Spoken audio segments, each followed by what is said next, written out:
This 2013 coverage is brought to you by Ultrient High Performance Nutrients. Okay,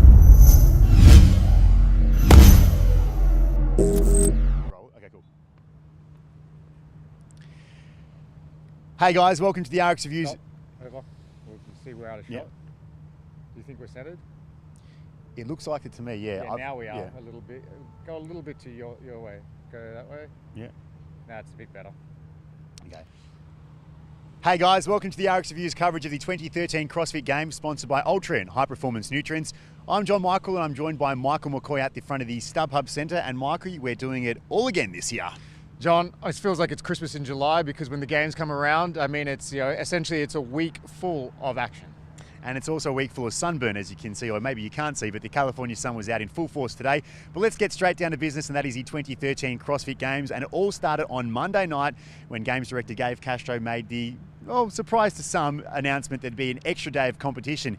Now, all individual athletes were put through 3 workouts on the Wednesday, which involved a swimming WOD, swimming event, should I say, which include 25-yard swims and bar muscle-ups. And then they came back here to the StubHub Center to do a half marathon on a concept rower.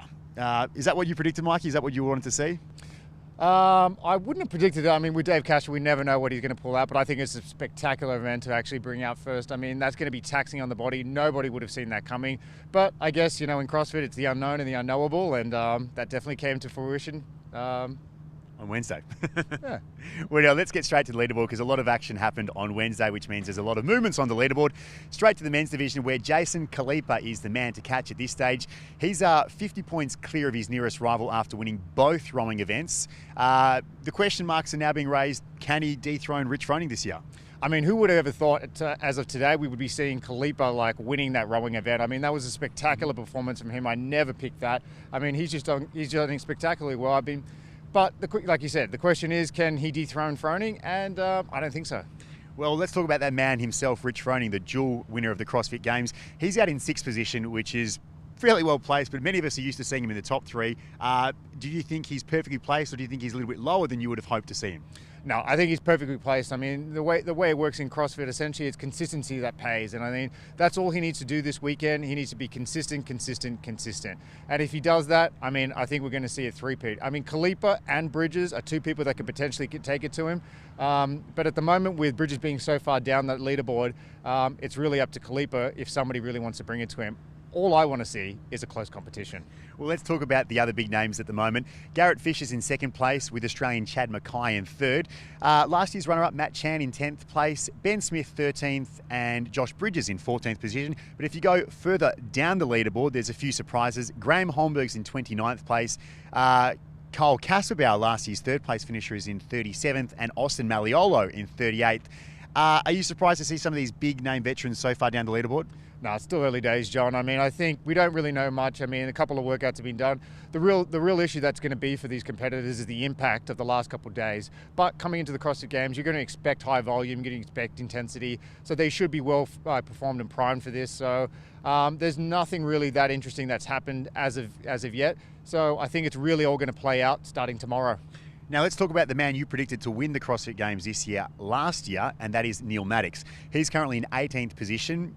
Not badly placed. Are you going to change your tip, or are you sticking with Maddox this year? Look, I'd love nothing more than to see Maddox get up on the podium this year. I mean, he's a hard, dedicated worker, one of my favourite athletes, I have to say, but I just don't think he can do it.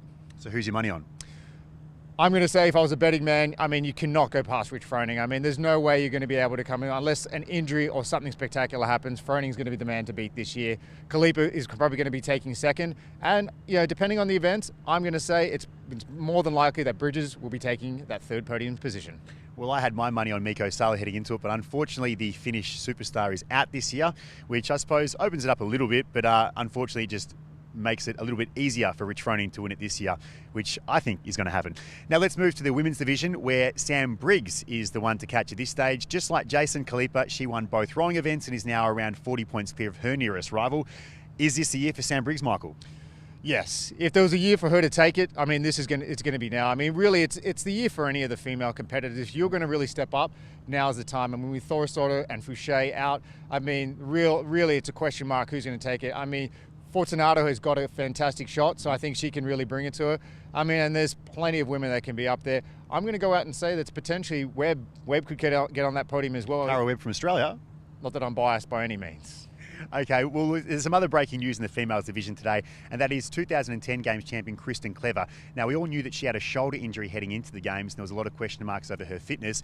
Today, she revealed that that's not her main concern at this stage, and that her ankle is. At a press conference today, she told everyone that she sprained her ankle on Sunday, and basically told a packed press conference that she doesn't think she'll be too competitive tomorrow. She's currently in 37th position, well down the leaderboard. Is her Games campaign over right now, Michael? It wouldn't necessarily be over, but I would say I believe so. I mean, the problem is, a lot of the CrossFit Games is about going in there and it's about mentality. And if she's already going in there with a few injuries, a little bit of a negative mindset, it's going to be hard for her to recover. I mean, when it really starts to hit and she starts to break down, through the physical pain of the week, it's going to be hard for her to claw back up that leaderboard. And my tip for the female side is Elizabeth Akinwale. I think she's been one of the most consistent performers over the past 2 years, has the strength and endurance to win a CrossFit Games title, so she's my tip. But anyway, all the action starts tomorrow right here at the StubHub Center with 3 events taking place, 2 of which we know. One is to be announced under the lights here in the StubHub Center. The first one involves a bit of a run around the track and some log carrying, and the second one is a zigzag sprint. And we'll have all the details and results in tomorrow's wrap-up show. And of course, for all information, make sure you check out the website, therxview.com. And once again, thanks to Ultrent for making this Games wrap-up show possible. Glad you got through that. Me too.